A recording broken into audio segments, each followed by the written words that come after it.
त्वमक्षरं परमं वेदितव्यं, त्वमस्य विश्वस्य परं निधानम्, त्वमव्यया शाश्वतधर्मगोप्ता, सनातनस्त्वं पुरुषो मतो मे।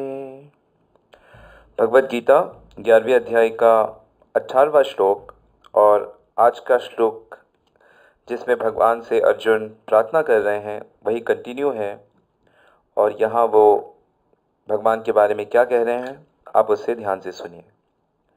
अर्जुन कह रहे हैं, हे कृष्ण, आप ही जानने योग्य परम अक्षर ब्रह्म हैं। आप ही इस संपूर्ण विश्व के परम आश्रय हैं और आप ही सनातन धर्म के रक्षक हैं। आप ही अविनाशी सनातन पुरुष हैं, ऐसा मैं मानता हूँ। तो यहाँ पे अर्जुन ने भगवान को कई सारे विशेषणों से कहा है और जिसमें कह रहे हैं कि आप ही जानने योग्य हैं, आप परम आश्रय हैं, आप धर्म के रक्षक हैं, पालक हैं, आप सनातन पुरुष हैं। तो अर्जुन ने ये सब बातें समझ ली हैं कि त्वमक्षरम परमम वेदि दिव्यम, यानी कि आप ही जीवन के परम लक्ष्य हैं। अगर किसी चीज़ को जानना चाहिए और जिसे जानकर परम सुख, परम आनंद, परम शांति प्राप्त होगी तो वो कृष्ण है। ये अर्जुन ने पता लगा लिया। और सबके आश्रय भी आप ही हैं। कहीं और जाके किसी भी मनुष्य को शांति सुख नहीं प्राप्त होगा। आज संसार में जितने भी धर्म हैं वे भी भगवान के ही तरफ जा रहे हैं। तो मनुष्य को थोड़ी बहुत शांति जो प्राप्त हो रही है तो वो भगवान की डायरेक्शन में जाकर ही हो रही है। परंतु अलग अलग स्थान में भगवान के विषय में पूर्ण रूप से ज्ञान नहीं है। जैसे कि केवल यदि वैदिक संस्कृति को छोड़ दिया जाए तो भगवान के रूप की अंडरस्टैंडिंग ही बिल्कुल नहीं है। यहाँ तक कि ये समझ भी नहीं है कि भगवान का दिव्य रूप होता है, चिन्मय रूप होता है, परम चेतन रूप होता है। भगवान है इतनी समझ तो सबको है, परंतु वह निराकार तक ही सिमट के रह जाती है। तो यहाँ पे इस बात को हमें अच्छे से समझना है। तो भगवान का ये जो दिव्य रूप है, किसकी पहुंच यहाँ तक है? पहुंच उसी की है जो प्रेम करते हैं भगवान से। भगवान प्रेम से सबका पालन करते हैं और भगवान से प्रेम करने से हमें भी भगवत विश्वास, भगवत कृपा, भगवत पालनकर्ता, जितने भी क्वालिटीज़ हैं, ट्रेट्स हैं भगवान के, वो सब चेतना में, हृदय में स्फुरित होने लगते हैं। और जब वो चेतना में स्फुरित होने लगते हैं तब हृदय में एक अद्भुत आनंद की प्राप्ति होती है। तो यहाँ पर आप देख सकते हैं कि भगवान की प्राप्ति संबंध से होती है। भगवान के साथ जो हमारा संबंध है वह हमें स्थापित करना पड़ेगा। और बड़े दुख की बात है कि लोगों को इसके विषय में ज्ञान नहीं है। जैसे कि भागवत में बताया गया है, अनर्थो पशमम साक्षात भक्ति योग अधोक्षजे, लोकस्य जानातो विद्वांस चक्रे सात्वताम सहिताम। यानी कि जितने भी लोग हैं जो कष्ट पा रहे हैं, मनुष्यों को बहुत दुख है संसार में। अब देखिए, सुबह से लेकर रात तक केवल लोग दुखों से ही लड़ रहे हैं। बीच बीच में थोड़ा बहुत मन की इच्छा पूरी हो जाती है तो लोगों को थोड़ा आनंद होता है। तो लोग बड़ी आसानी से दुख से बच सकते हैं। कैसे? भक्ति योग से जुड़कर, भक्ति योग से कनेक्ट होकर भगवान के साथ अपने सारे दुख समाप्त किए जा सकते हैं, ऐसा ये श्लोक कह रहा है। परंतु मैक्सिमम लोगों को, मासेस को, लोगों को ये बात पता नहीं है। और इसी कारण वेदव्यास जी ने ये भागवत ग्रंथ को इतने विस्तार से उन्होंने इसे लिखा है। वास्तव में भगवान ने वेदव्यास जी को एक विशेष पावर दी थी, उनके गुरु नारद जी के माध्यम से दी थी। और जब नारद जी ने अपनी समाधि में भगवान के दर्शन किए, सारे जीवों की हालत, भूत भविष्य सब उन्होंने देखा। जैसे अर्जुन विश्व रूप में भगवान के अद्भुत रूप देख रहे हैं, तो नारद जी ने जो शक्ति दी थी व्यास जी को, तो व्यास जी ने सब जीवों का भविष्य देखा, भगवान की माया शक्ति देखी, बहिरंगा शक्ति देखी, भगवान की स्पिरिचुअल शक्ति, आध्यात्मिक शक्ति, अंतरंगा शक्ति देखी, और जीवों के कष्ट देखे। और उन कष्टों का निवारण कैसे होगा? उन कष्टों का निवारण होगा भगवान से अपने संबंध को स्थापित करके, दिव्य आध्यात्मिक सेवाओं को करके। मतलब हमें अपने जीवन को भगवान के कनेक्शन के साथ जीना है, हमें इस तरह से जीना है, इस तरह से हमें ये शरीर त्याग भी करना है, ये चीज़ हमें समझनी है। परंतु इसके विपरीत हम कैसे जी रहे हैं? हम ऐसे जी रहे हैं कि वैज्ञानिक लोग जो हैं और समाज को जो चला रहे हैं, नेतागण हैं, जो समाज की व्यवस्था बनाए हुए हैं, और समाज के कुछ रोल मॉडल्स हैं, तो वैज्ञानिक लोग नई नई चीज़ों का आविष्कार कर रहे हैं, नई नई वस्तुओं का, नई नई सुविधाओं का। और जो समाज के मेन लोग हैं, वो कोई फिल्म की तरफ क्रिएशन करता है, कोई गीतों की तरफ, कोई नृत्य की तरफ, कोई किसी प्रकार की धन की स्कीम लेके आता है, कोई वस्त्रों की स्कीम लेके आता है। तो इस प्रकार नाना प्रकार के लोग हमें शारीरिक भोग, सुख, सुविधाएं, इस तरह का lifestyle, modern so called lifestyle, modern विचारधारा, इंडिपेंडेंस और फ्रीडम में रहना, हर जगह जाओ, कुछ भी करो, कुछ भी सोचो, कुछ भी बोलो। तो इस प्रकार की विचारधारा समाज में, वास्तव में यही कलयुग है, बढ़ती जा रही है। डिसिप्लिन में रहना, विनम्र बन के रहना, सेवा भाव रखना और सबकी सेवा करना, और फैमिली के बड़ों की बात मानना, कष्टों को सहना। तो इस तरह की चीज़ें कम होती जा रही हैं और लोग दुखी से दुखी होते जा रहे हैं। भगवान के पास भी यदि कोई चला जाता है, या किसी महापुरुष के पास, किसी बाबा के पास भी लोग जाते हैं, तो वो बस हाथ जोड़कर यही कोशिश करते हैं कि उनकी सांसारिक सुख सुविधाएं बढ़ जाएं और रोग वगैरह हैं वो हट जाएं, और वो जो कर रहे हैं वही करते रहें। मतलब ये एक मूढ़ता है, मूर्खता है, मूर्खता की हद है। और भगवान ने भी बताया है कि कौन व्यक्ति मूर्ख है। ये इस प्रश्न का उत्तर भागवत में है कि जो अपने आप को दे समझ के जीता है वो मूर्ख है।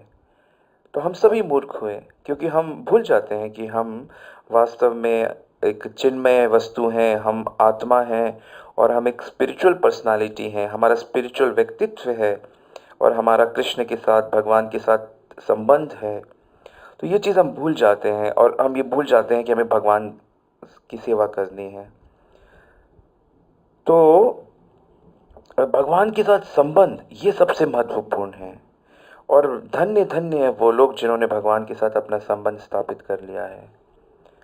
हमसे पूछेंगे कि आप कौन हैं, तो हम फटाफट, हमारे भीतर यही भाव आते हैं कि मेरा नाम ये है, मेरा जगह ये है, मैं पंजाबी हूँ, मैं बंगाली हूँ, मैं अमेरिकन हूँ, मैं चाइनीज़ हूँ, मैं यूपी का हूँ, मैं हरियाणा का हूँ, मैं राजस्थान का हूँ, मैं जर्मनी का हूँ, मैं अफ्रीका का हूँ। तो इस प्रकार अलग अलग भाव आते हैं हमारे अंदर। मैं पढ़ा लिखा हूँ, मैं यंग हूँ, मैं अमीर हूँ, मैं साधु हूँ, मैं ये हूँ। अलग अलग भाव, ये सब नहीं आना चाहिए।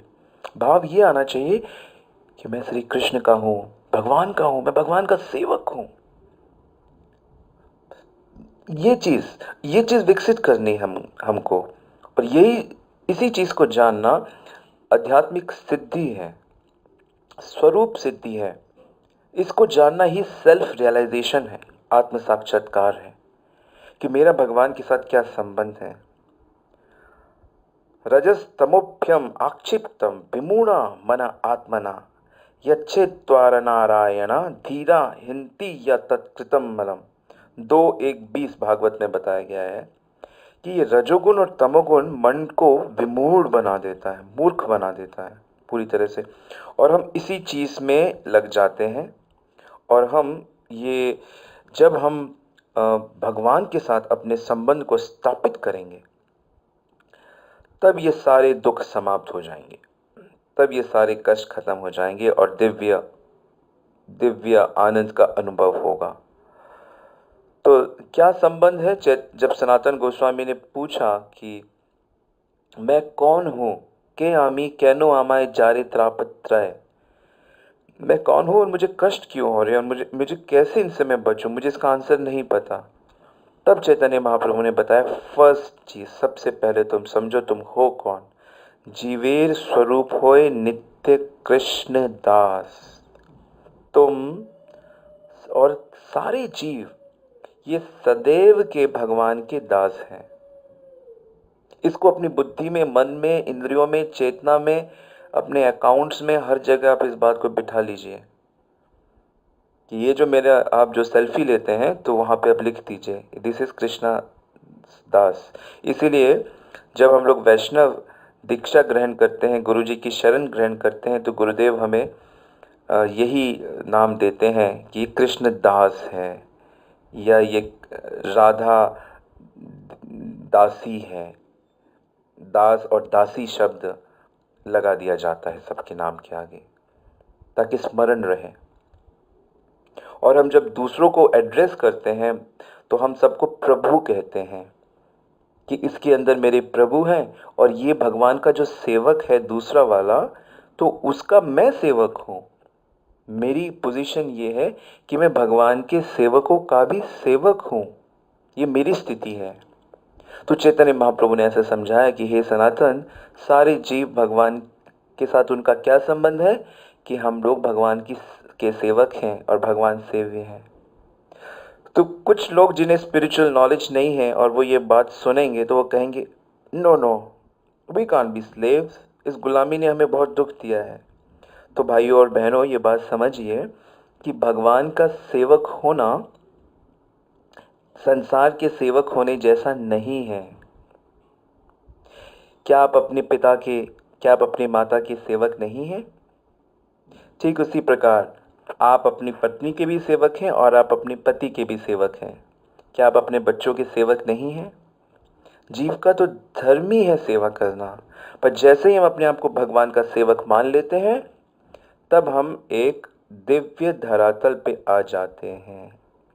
We come to the transcendental platform, दिव्य धरातल।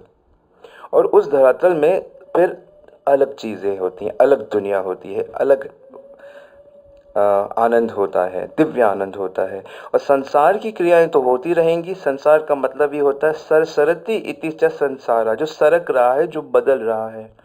यहाँ पे हर चीज़ बदलेगी, आपके पति भी बदलेंगे, आपके बच्चे भी बदलेंगे, आपका शरीर भी बदलेगा, आपका घर बदलेगा, आपकी शक्ल बदलेगी, आपका खून बदलेगा, आपका सब कुछ बदलता जाएगा।